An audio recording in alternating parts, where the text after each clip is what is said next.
এখানে উইংস নিয়েছি, উইংসটা খুব ভালোভাবে ধুয়ে নিয়েছি। আর একবার আমি ধুয়ে নেবো, জল দিয়ে দেবো। আর এখানে 1 চামচ ভিনিগার দিয়ে দেবো। ভিনিগার দিয়ে ধুলে চিকেনটা খুব ভালোভাবে পরিষ্কার হয়ে গেছে দেখুন। এবার এখানে দিয়ে দেবো স্বাদ মতো লবণ দিয়ে দেবো, 1 চামচ গোলমরিচের গুঁড়ো দিয়ে দেবো।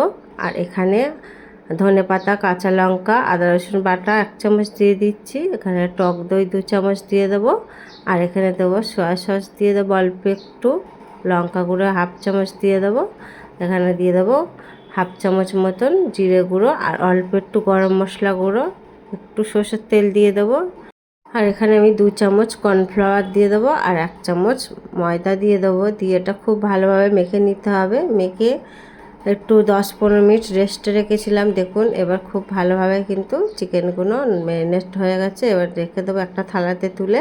আর ওই মশলাতে দিয়ে দেবো অল্প একটু ময়দা আর অল্প একটু কর্নফ্লাওয়ার আর একটু দেবো লঙ্কা গুঁড়ো 1/2 চামচ মতন দিয়ে ঠিক এরকম ব্যাটারটা তৈরি করে নিতে হবে। আর চিকেনগুলো ম্যারিনেট করা এর মধ্যে দিয়ে তেলে ভেজে নেবো উল্টে পাল্টে। গ্যাসের ফ্লেমটা কিন্তু মিডিয়ামে ভেজে রাখতে হবে, নাহলে চিকেনগুলো কিন্তু ভেতরে কাঁচা থাকবে।